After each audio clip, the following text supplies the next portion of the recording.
right, time to kick back and relax. Pull up the covers and listen to your favorite podcast. The couch. That's right. It is January 25th. The year, it's 2024. Welcome aboard, everybody.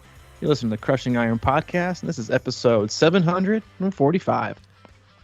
Yep, 745, and we both have 5 episodes from being 3/4 of the way there. A young lady emailed us the other day and said she's going to be sad when we hit 1,000. Oh, really? Was that the one that we both responded to? I think so. Or maybe I made that up, but I think it was her. Hold on a second. My mic just fell. I dropped it like I got freaking cat-like reflexes, but yeah, it just totally fell off my hanger. Ooh, I can still hear you. We're good. Nobody was here to even see that. See, you didn't even think about that. You just reacted. I did. But when stuff like that happens, you look around and you're like, I would love to have had like a standing ovation from the people at the insurance agency across the hall. Yeah. Hey, we saw that. Nice work. Yeah. Too bad your phone wasn't on. You could have recorded it. God.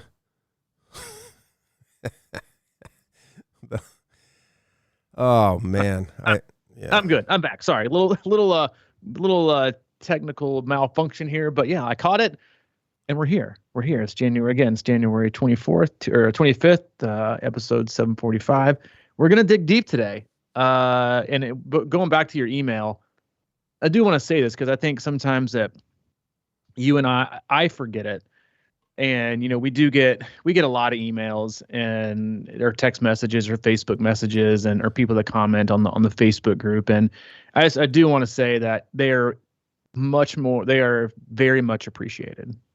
And, I think it's easy to leave reviews for our podcast. It's, because you don't talk to us, but and a lot of people say, I don't want to bother you and just take the time. But taking the time to email us or let us know your thoughts or even if you appreciate it means a lot because, I think at least for me, it's kind of weird what we do.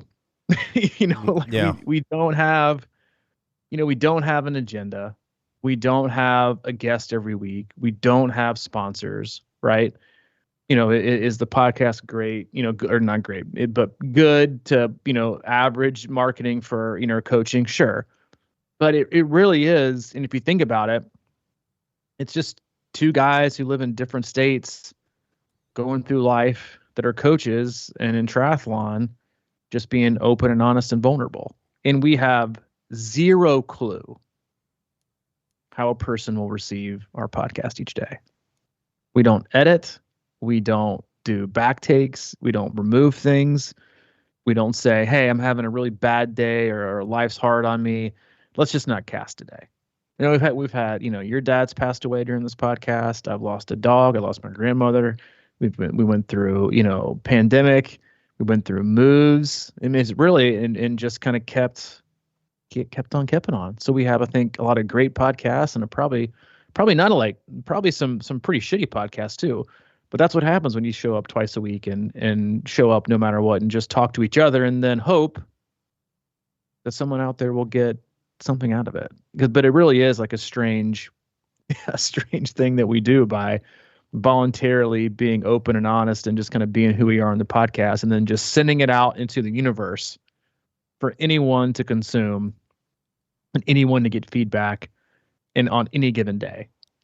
And it really is just kind of interesting. So it's very much appreciated. So, who you were, sent us an email Tuesday and I was having kind of not a rough day, but I was, it was kind of one of those blah days. I was like, see, that's the kind of stuff that reminds me how much I love doing this. And even though you don't have any idea how it's received, kind of like our Zoom, like when I do a Zoom call with people, they with our team, they can chat, but I can't hear their voice because it's too many people. Hey, how'd the Zoom go? I have no idea. I have no idea because I can at least see faces, right? And they're people that I know. But when you podcast, you just speak into the microphone. You hope it stays on. You hope it stays on, doesn't fall off, and then put it out into the universe and hope that someone gets something out of it besides you and I. So yeah, it is interesting, and I think just sometimes it's good to remind ourselves that that's the kind of type of thing that we do, and ultimately, I know it's more important to you and I think, to do this than it is to get, a ton out of it. I agree. William Zinsler, who is he was a writing professor at somewhere out east, and he wrote a book called On Writing Well, and like it was about writing nonfiction, and it was all about writing what you know, and writing about yourself, and not trying to write for other people. And I feel like that's what the world has become. It's sort of like try to figure out what's going to sell. And I feel like that's the main reason we're still doing this podcast, is because we're doing it, from, I guess, our perspective. We're just doing it for us first. Yeah. And, not trying to make it there's a gazillion ways to make your podcast more listened to and bigger and whatever. And we just kind of put it out. And I love that. I've always loved that, because we're creating something and we're figuring it out on our own. And really, we talk about systems and, how things are in place. And if you ever go on to YouTube like I do and watch how to do this or how to write a book or whatever, they're all kind of the same thing. And it's just all about clicks and stuff like that. And that's why I like the imperfection of this situation, because we don't even have a plan half the time. We just half the time you're being a little disingenuous. It's way more than point. Half the time you have a plan. But yeah, I mean, I know that I come away from this podcast always feeling better when we're done, and that to me is the whole point, right? I mean, what is good? What is a bad podcast? I mean, the point is just doing shit we like, and I think it's just there's an analogy there, right? And it almost leads into what we're going to talk about. Yeah, and that was like the rabbit hole we went down on Tuesday's podcast, from the question about from you, about you not maybe getting the most out of yourself, when really I think there's probably like a group of 20 people on the planet that have maxed out their ability in all things life, and they're the ones everyone aspires to be or gets jealous about. But no, I mean, it was, the topic we went down, and you, I think it's great to continue that, because I think we both have, and that's the relatable piece, because I think a lot of people are like this. Maybe not a lot, but I think a good majority of people find themselves in that, in that struggle, in that kind of that internal tug of war of what they think we're capable of versus what are we willing to do to get there, versus am I willing to give up certain things? And so I think it is a great topic. I'll let you kick it off here, because I feel like you've been maybe marinating on it a little bit, but I do. I mean, we've shared this before, and when I met you, this has been, I think just under 10 years, right? If we're doing the math, right? Because 10 years would be September when you did your Ironman Wisconsin. So we're probably close to the 10-year reunion of an infamous night at Three Crow, where we're having a Sunday fun day. We're all out drinking. You, me, and the other four guys in the group. Everyone had a lot more experience and had even done Ironman, right? Triathlons. Some like 2 or 3. And you were the older one, not much experience, had just done like the Couch to K 5K program at NRC. And I'll share 2 quick stories. And somebody, what was it? It was Jeff Stokes, right? Yeah. Stokes. Yeah, he said, go ahead and give me your picks on who's going to be the fastest. Right in front of everybody. I'm coaching everybody, and they're like, who's going to be the fastest? And you guys had a great, camaraderie and kind of friendly competition back then, and we're all drinking. So if I wasn't drinking, I probably would have just given one of those like I do now. Well, it just depends. Yeah. It depends on this, but back then it was just like you got what you got, and I said, Mike will be the fastest, and it infuriated everyone. And then I think put a little bit of a target on your back. Oh yeah, and which is what I like. Which I knew, right? I knew you did that, and also it was twofold. One, I truly believe that, and I was correct in my prediction. But I also saw something in you. I was like, this guy's just got it. he'll get it done. He'll get it done. And then I remember a few weeks later, I think I sent you a very hard hopefully inspirational text message and kind of called you out for being a constant underachiever. Yeah. In training. I'd had a few, but it was on my mind. So I just, typed it up and, like Doc Rivers says, or whoever it says, don't hit send. Don't hit send. I always hit send.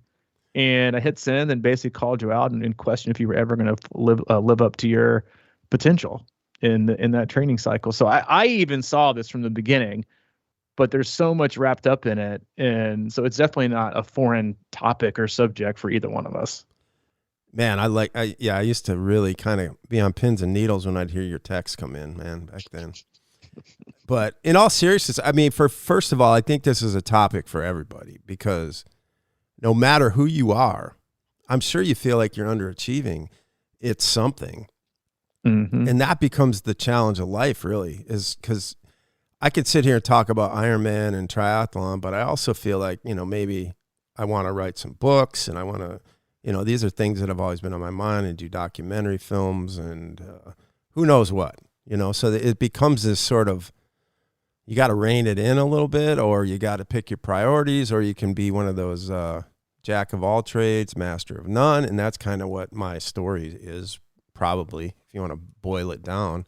But yeah, I've been toiling over this question. It's interesting. And I'm glad you brought that up back to that day, because it was something about it. I don't even remember how I necessarily, well, I do remember, but it just was sort of a gradual stumble into doing Ironman. I just wanted to get back in shape and start running when I was 49, because I knew if I didn't, it was just going to keep getting harder and harder. And that's what you face in life, right? It's like I grew up in obviously very active, and thinking back to my childhood, it was, man, the level of activity that we had as kids was just unbelievable when you think of it. It was constant, and you talk about Hayden, and I love hearing that because it's so good. I mean, we can say, maybe I have talent for something or whatever, but it was just sort of the way I lived. I just did so many activities and played so many sports and everything like that I could, it's sort of natural in a way to do certain things, but I was never an endurance athlete. When I did that 5K, Couch to 5K, I'd never run 2 miles in my life, and I was going to be 50 years old. So that was a huge achievement. And then somehow, like I said, I stumbled into the triathlon and getting into Ironman. And I remember signing up for that Ironman, and what a rush it was. It was that just took over my life. And it was, mysterious, and it was exciting. And I had this massive fear of the unknown. But it was almost like it rekindled those youth days of just going out and seeing what you could do. And it did. It took over. And I don't necessarily know if it was a healthy thing, because it was all I was thinking about, to be honest. I mean, I was so driven. But I think a lot of that was fear. It was like, man, this seems impossible. It seemed impossible. I think until we did Muncie that summer, I finally did a half. I started training for, I guess, the full, about a year away from Wisconsin. And I had a sprint triathlon in me or something like that. But anyway, yeah, so that was, just pricking at. I had to keep going. It was something that, and if you remember back in those days when we go riding, and it wasn't like I really enjoyed it. You didn't at all. Until I got going, that's why I get on these things about transitioning, so I could be sitting at home at 5:30 in the morning or 5 o'clock sleeping really well, and then all of a sudden I got to get up and go ride for 5 hours. That just never excited me until I got about an hour in on the bike. And then it was sort of like, all right, let's go. I'm awake. I'm ready now. So those transitions in life, out of bed or wherever you're going from to the next thing. And, but by the end of those rides, I would, a lot of times I'd be really shelled and thinking, man, this is some crazy shit, for a guy who never did endurance. And now all of a sudden we're riding 100 miles and, getting off the bike and running 6 miles. I mean, that was just so foreign to me, but it was the challenge of actually just getting it done, I think, more than, while I had, the time goals eventually sort of perked into my brain or whatever. But for the most part, it was just sort of like, I don't know if I can do this. So that's what drove me. And now after doing so many of them and thinking about, I kind of got onto it the other day, but like having these goals out there of, time goals, it's just so hard for me to keep that intensity, to think about that. And I think it was, it's almost like more like, remember Bill Walsh, the 49ers coach with Montana? And I think he had a quote that it was the scoreboard takes care of itself or something like that.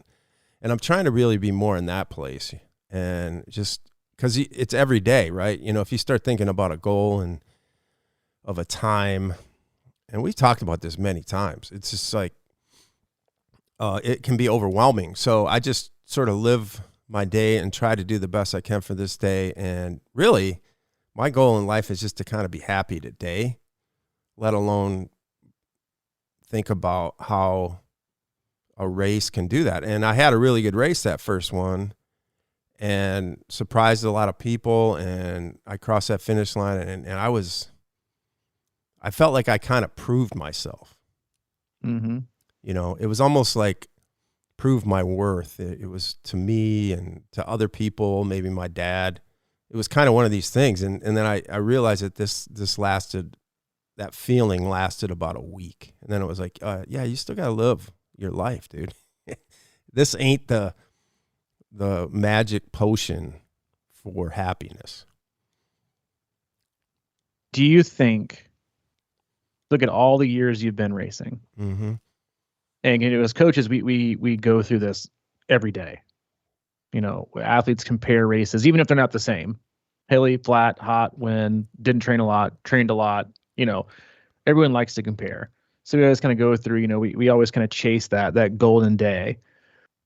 Can you name specifically the 1 to 2 races, or maybe years even, right? Or maybe even, periods of time where you felt like you were the closest to getting the most out of yourself for a race? That was my first. I was 50 that race, and then I think I was probably the closest to that when I went into the 55, the next age group that year. I think it was 19, maybe. Does that sound right? Yeah, whatever. I went into 55. I had a really good Chattanooga 70.3 that year,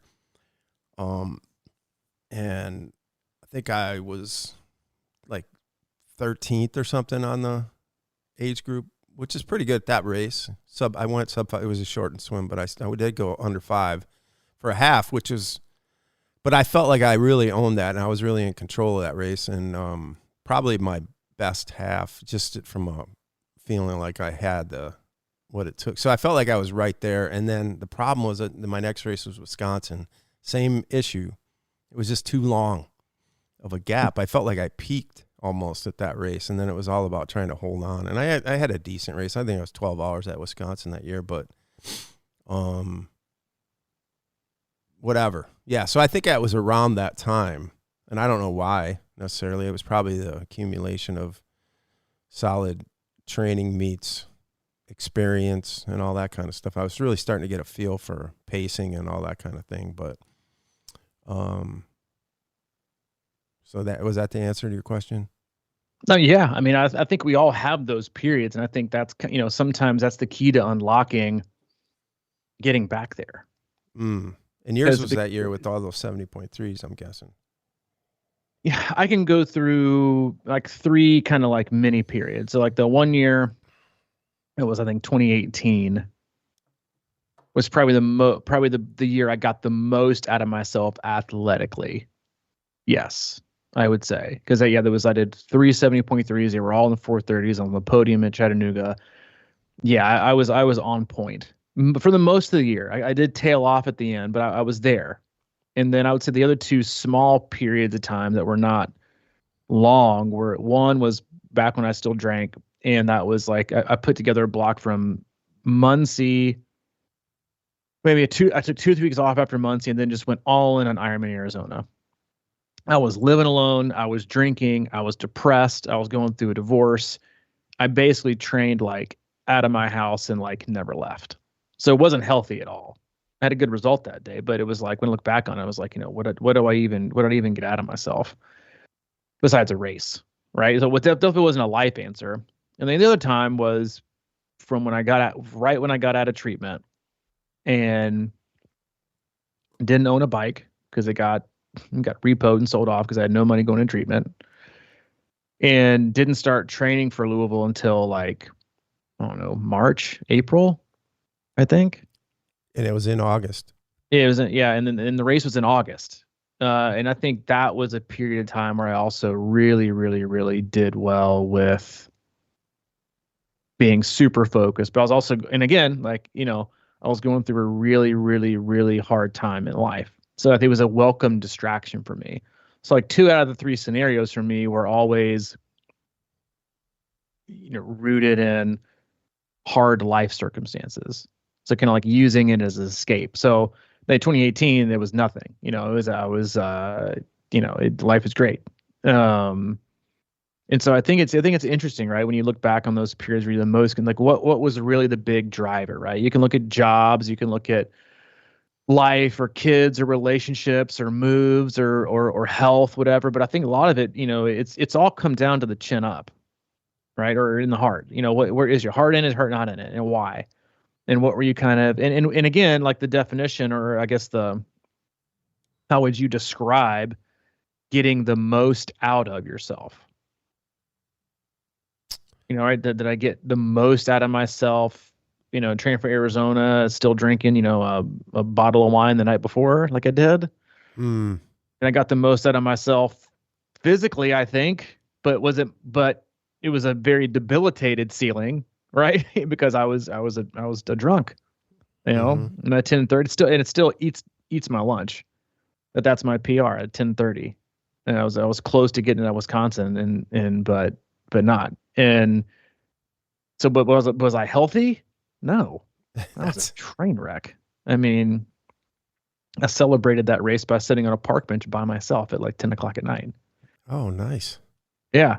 And so, yeah, I mean, so I think it's interesting, right? When you look back, and everyone likes to look at, and as coaches, again, we get this question all the time, but as athletes, when you look back and if you're just coaching yourself, it's like, the best answer isn't, what's the exact kind of training you were doing at that time, right? A lot of times it's just, what was making you do the work and doing it right and doing it as consistently as possible. What was the differentiating factor?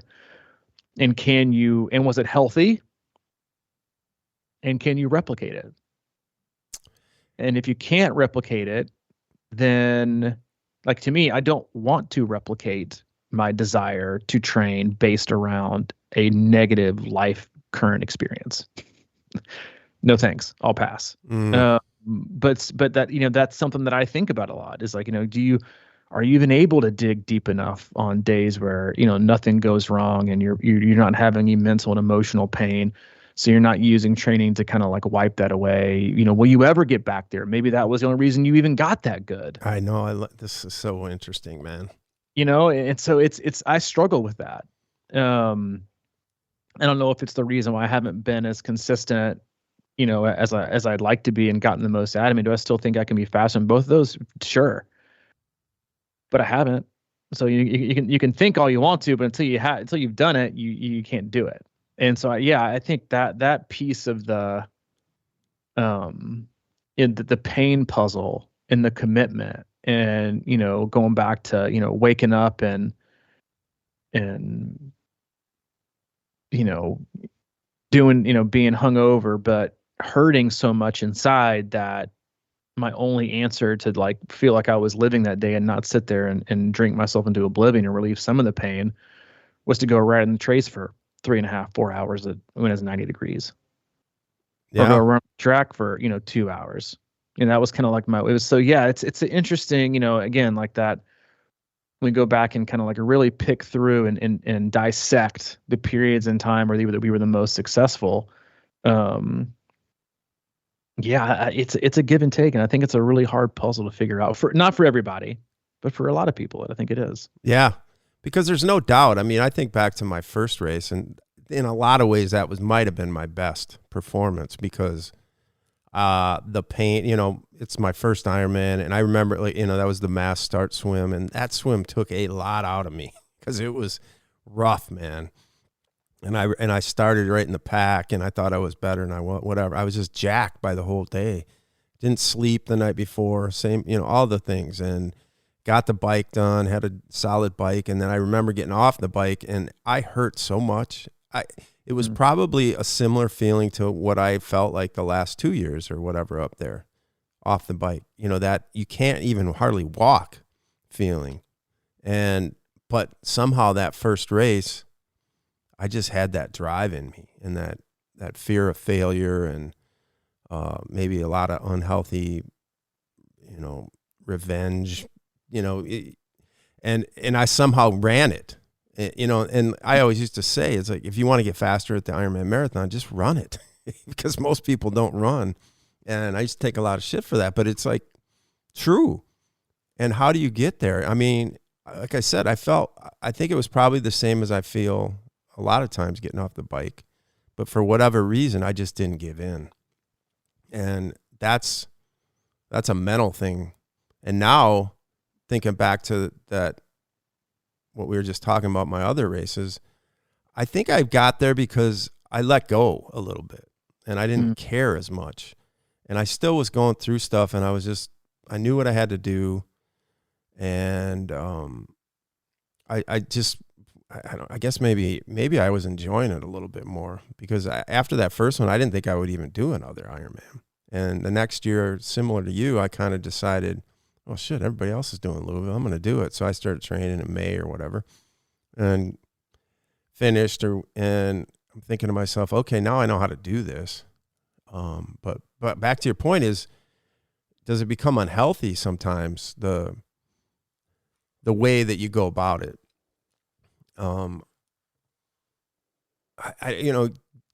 David Goggins, love him or hate him, he talks about this kind of shit. It's sort of like he creates fake enemies in his mind to keep going. And it's almost like that, because, and I just don't know if that's a path I want to roll down. I mean, sometimes you got to figure, it's fake it till you make it, that kind of thing, and just do what you got to do. But if you're not being real the whole way through, that it's like, that question, what would you do if you won $1 million? Everybody's, I would do this and that. But the reality is that wouldn't make you happy either. Eventually you'd fall into the same trap unless something really changed. And I kind of think that's sort of the Ironman goal a lot of times, is that what if you go for it and you don't get it, and then that bums you out. And then if you do get it, then it doesn't solve any problems really. Right. It kind of gives you a little lift for a while, and you nailed it. And then you realize nobody gives a shit about your time. And then you're back into reality again. So, and it takes a lot of mental effort to do stuff like that. Yeah. Create fake enemies. I mean, I think that can only work for a few people. I mean, most people don't want enemies. Or a lot of times I think people's biggest enemy is themselves. Right. And I know this from coaching athletes, that I just knew they were in a really bad spot. And most go one in the spectrum, they miss everything because they can't function, or it's their own lifeline and they never miss. But you can still tell that something's off. And so is that getting the most out of yourself? And so it is like there's stories and documentaries and Netflix films up on, more troubled Olympians than there are mentally healthy Olympians. I mean, I guess the mentally healthy ones wouldn't really make for a good Netflix documentary, but, or I watched one about an American tennis player and you got Michael Phelps, and there's a huge um, contingent of U.S. Olympic swimmers that talk about mental health and the toll that it takes, but how they use swimming to kind of like quiet their voices. And so like you can take Michael Phelps for example. And I'm not gonna certainly not speak on his behalf, but you look at a guy who's been, sober, for an extended period of time, married, kids, has business, not winning any gold medals. And then you look at the Phelps that won, what seems like 47 gold medals for the Olympics, was the face of USA swimming for what felt like 10 years at least. Who got the most out of himself? Guy almost went to jail for, which is ridiculous, for smoking weed, but like in you look at those things, and I think obviously, as your life circumstances and your vision of in your own reality of like what does success look like, it takes away some of that stuff, like that energy, that self, deprecating enemy in your mind that is you. You're not good enough. You're not fast enough. Your dad was right. Your mom was right. That coach in high school was right. You're never going to be good enough. And that's what you think about when you're swimming in the pool. It's not even, I'm not going to say it's not worth it, but is it? To have that dialogue, right? If it's something that you're struggling with. And yeah, it is. And there is like, spoiler alert, as usual, we're not going to give you a concrete answer because I don't know there is one to figuring that piece out for yourself. But again, and this is, again, I'll say it again, but it's especially for the self-coached athlete, the one who's very hard on themselves, they look back and think, I mean, for me, so if I look back at 2018 and I look at the consistency I had in training, what I was able to get out of myself as fast as I got and as consistent as I was, what could I do to get back there? And I don't know that I'm willing to give it up. Yeah. Would I put Hayden back to, a year or two old, 2 or 3 years old, where we're not talking and watching hockey together and we watching to go things, do things 3 nights a week and traveling to tournaments and wanting to be around and actually do stuff with him? No thanks. I'll pass. Or, do you want to cut your athlete roster by 80% and tell them to go somewhere else? I don't want to do that either. Right? Because it also means friendships gone. Right? That you wouldn't have because you never started working with that athlete. And so like when you do there's only 24 hours in a day, but there's also so much energy and passion and desire and drive you have each day as well. And that goes right in every different direction based on what's going on in life. Is life hard? Is life easy? Do you love your job? Do you hate your job? Are you looking for a job? Are you trying to move? Or do you love where you live? Are you going through a move? How is your relationship? Is it hard? Is it good? Are you sick? Are you healthy? Are you injured? Are you not? All these things that can, is there a huge life stress in your going on? That all that stuff impacts drive and your available energy each day. I think everyone has a bucket. It's not infinite, right? That they're set out with each day. I have a patience bucket, an energy bucket, and that's pretty much it. Those are my big buckets. And a lot of times, I'll just say this to Hayden, like, dude, I don't have it today. I've used it all. It's gone. It's gone. I got nothing. Or I'm just telling you, dude, my patience is done. So what might not bug me yesterday is about to bug me. And so we have that. And so like different things in our life. But I think athletes really struggle with that forest view and not the tree when they consider, or when they fail to consider the tug of war of life and new priorities. And how that happens almost because it doesn't happen overnight. It happens slowly. You slowly should. I mean, Hayden didn't go from being 2 or 3 to 7.5 overnight. It just slowly does that things, and you find yourself slowly wanting to do less training and spend more time and be available more.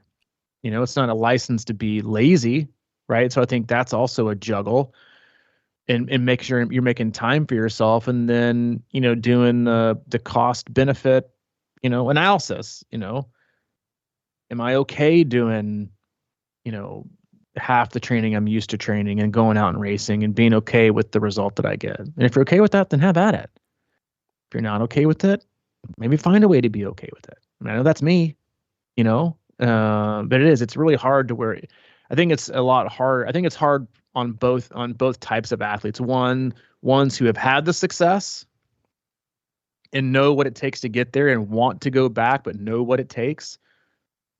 And it's the same effect on the individuals who haven't had that success yet. But I'm working so hard. Why? What's the point? Why do I want to keep working? I don't feel like I'm getting faster. I'm not getting nearly as fast as I would like to get. I'd like to see my times drop even more. What can I do?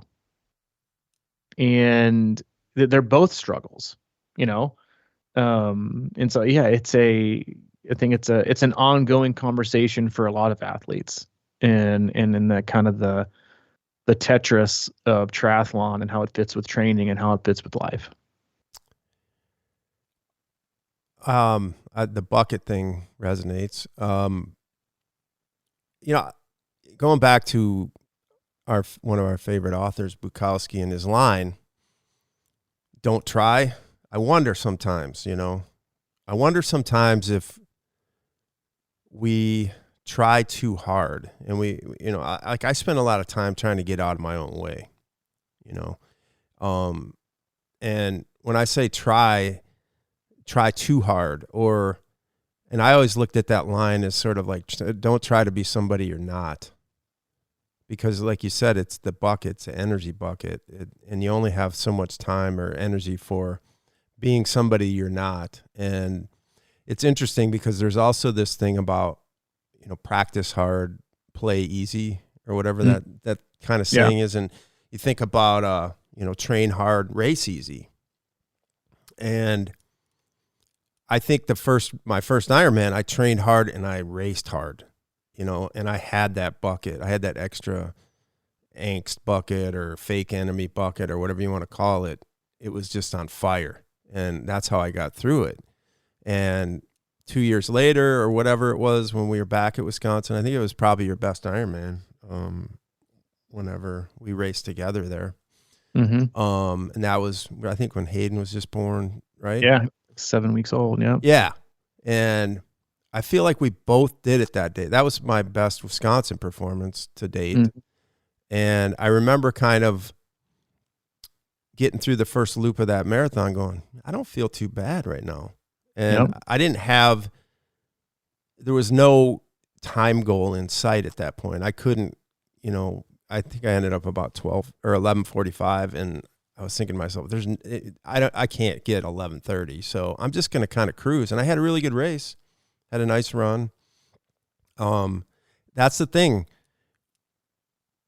Last year, I felt like I had that mentality of training hard and racing easy. And when I got to mile 40 on that bike, I remember I was going down that hill, and I was so excited about riding. I felt I was looking forward to that, 112-mile ride, and I was 40 miles into it. I was really excited about the course, and it's my favorite course anyway, but I was thinking, man, I'm within myself, and I felt really good at mile 40, and that's when I got that flat, and the next thing you know, I'm 40 minutes on the side of the road, screwing everything up, and the whole day just went to shit. And then I, of course, I decided, well, I'm going to really try hard, and it didn't even pay off.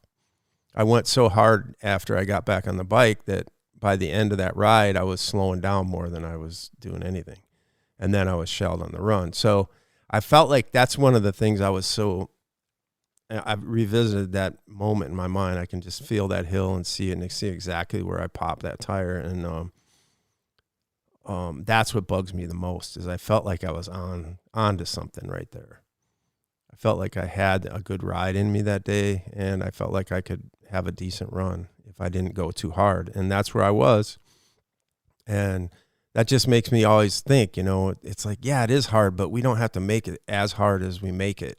And I think that's a fine line, that racing thing, because the more relaxed you are, the more you flow, and the more, because, you talk about all the time, but people start to hate running because they're going too fast for themselves.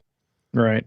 And a lot of times that can mean a faster first part of your run and a slower second part, or whatever. And in the end, if you just kind of played it smart and stayed within yourself the whole time, you're going to end up being faster anyway.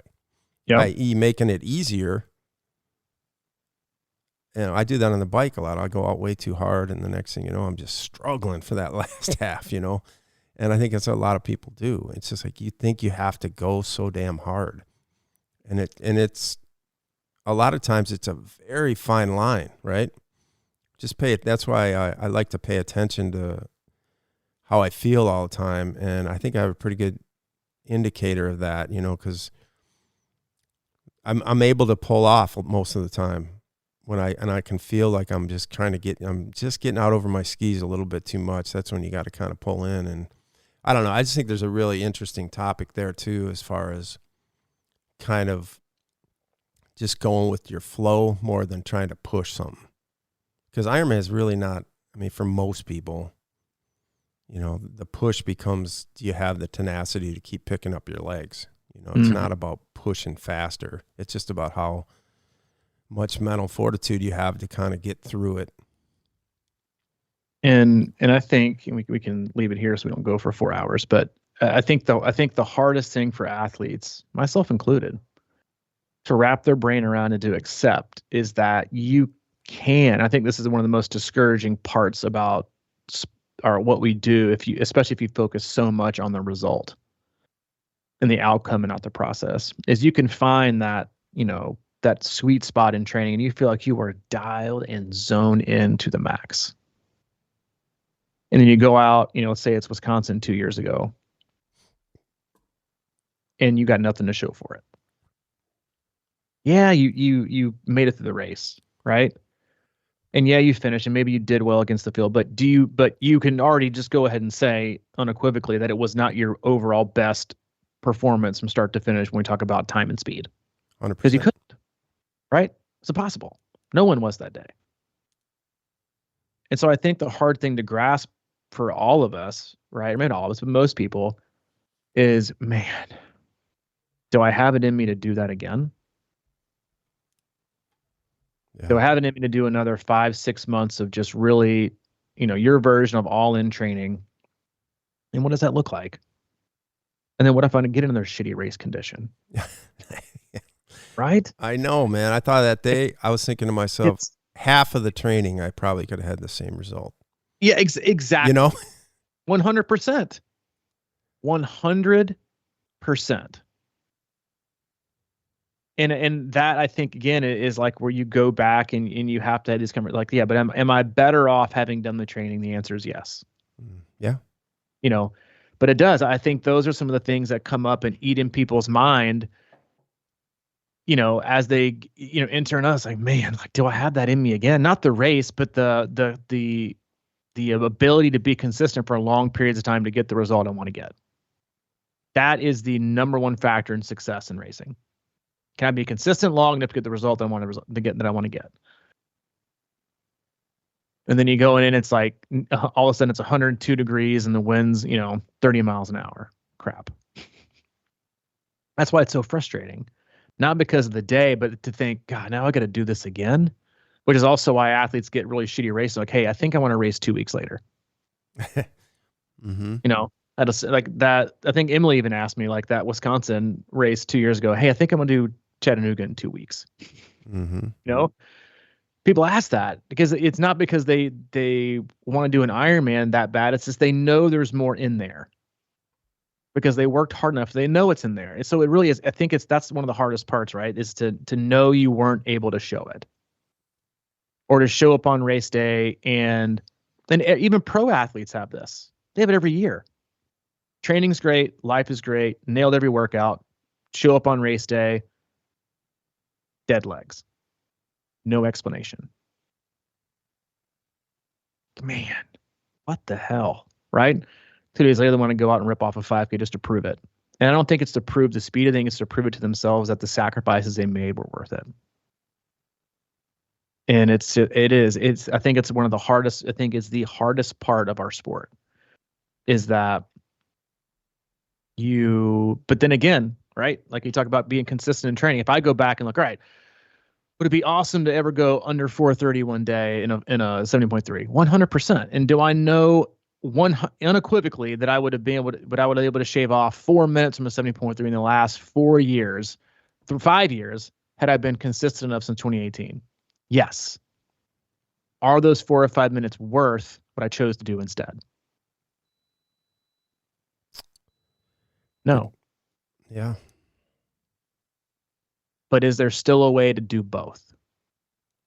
And that's why we keep doing the sport.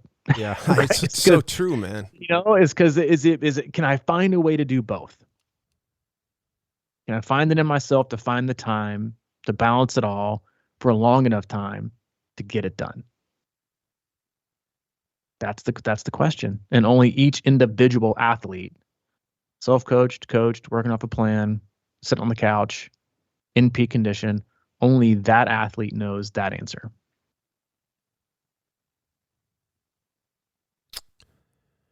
Yeah. How do you like apples? Yeah, man. And that's, yeah. Lots of answers today for you guys. A lot of take home, concrete, this wheel set's going to save you 15 watts. This professional athlete does, double threshold days on Fridays. Lots of concrete answers today for you guys to copy and paste your training. You're welcome. Yeah, you're welcome. Well, I do know that I feel like I'm happiest when I'm moving or doing something physical or mental that is learning, thinking, learning, that kind of stuff. Focus on things that are going to make you better in the long run. It's just about being in the moment. I think that's the thing with me on the plunging. Sometimes I get real exciting about shoveling snow. It's just sort of like this thing about moving, doing something that's good for me. And yeah, you have to figure out a way to enjoy, I think, every day, no matter what you're doing. If it's something that is in the schedule for triathlon and it's not exciting, figure out a way to mix it up a little bit or something. Do something, it doesn't always have to be regimented behavior. Tweak the workout a little bit, add a little flair to what you're doing, but just, because I think we love doing what we do. It's just like you're saying, that mental fortitude. Can we keep sucking it up every day for day after day after day? And then I love what you said is we always have that question are the sacrifices we're making worth it? Just never know, but they usually are. And especially if you can enjoy the process, just enjoying the little things along the way. And I think that all snowballs and takes care of itself, like Bill Walsh said on the scoreboard. Mm-hmm. Totally agree. Takes care of itself in the long run.